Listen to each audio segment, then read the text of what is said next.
Thunder gently rolled through the valley, and lightning briefly showed the landscape. Then, as quickly as it appeared, it was gone. An old, majestic oak tree, standing guard over an enormous valley, awakened as the clouds crept slowly away, revealing the first light of the day. The oak stretched his limbs and smiled inside. He had been there many years, but never tired of the view each morning light had offered him. As he scanned the valley ahead, his attention was drawn to his largest limb. There appeared a tiny raindrop. "Well, hello, my little friend," said the oak. "Hello, sir," answered the raindrop. "I hope you don't mind me sitting here for a bit. I was enjoying the awesome view you have been given." "No," the oak replied. "You are welcome to stay as long as you wish." "Well, I can't stay long. I have many important things to do, but I like to enjoy quiet moments like this when I can," said the raindrop. "Busy, huh?" chuckled the oak. "And just what do you do, little one?" "Oh, I take part in many important things," said the raindrop. "In fact, without me and my brothers and sisters, things would be a lot different all over this world." "How so?" asked the oak. "Well, by myself, I'm not very strong," replied the raindrop. "But with enough of us working together, we can do some amazing things. I've been part of some powerful rivers that cut beautiful canyons hundreds of miles long. I've taken part in nourishing life from the smallest thing on Earth to the largest. In all my travels, I've seen great cities and helped build them. My life cycle continues, and I look forward to every journey. But like I said, I take time to enjoy the view, and the view you have before you is magnificent." The raindrop looked back at the oak and noticed his branches were sagging slightly, and there was a hint of sadness in his voice when he spoke.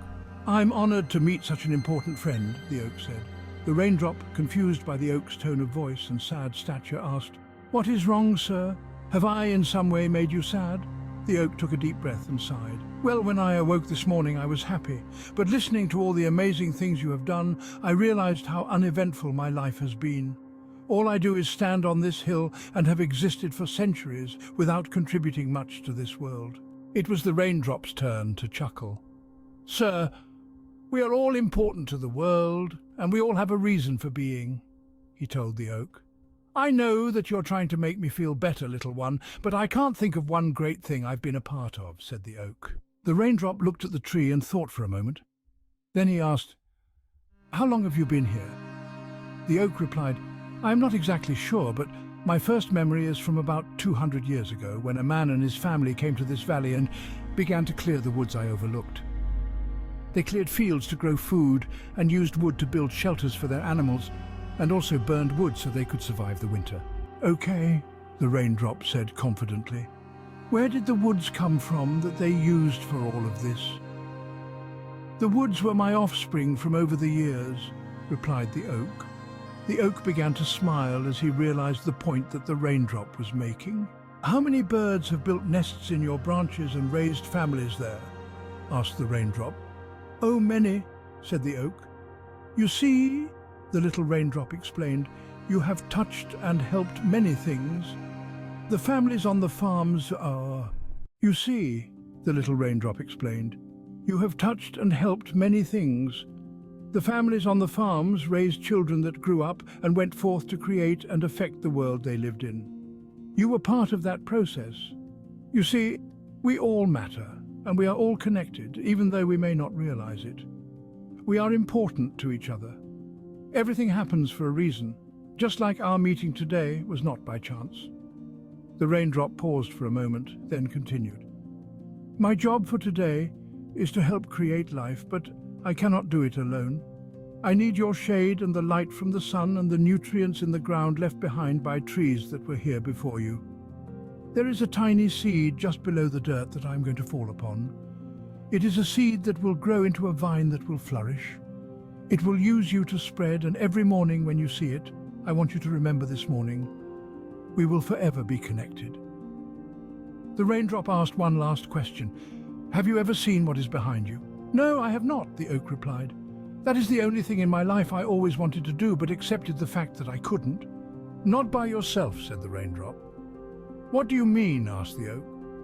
"If you look at me, look deep inside me, you will see part of you in me," said the raindrop. "Then look past that, and things will be clearer to you." The oak stared into the little drop, and saw behind him a vast forest full of life. Little raindrops fell from the other trees and landed onto the forest floor, taking part in the life cycle. And just beyond the forest was a great river snaking through the hills, creating and changing things in its path. Alongside the river was a great city. It was beautiful.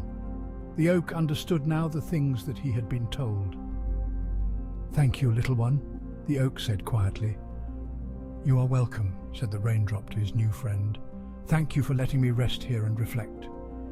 I have to go now, but I will always remember your kindness." The breeze picked up slightly, pushing the raindrop off the branch, and he fell quickly to the ground. As the raindrop disappeared, the oak did not feel sad. He was happy because he knew they would forever be connected. Who would have thought something so small could be so wise and important in his own way? The oak asked himself. The oak whispered to the wind, "Thank you, my little friend, thank you."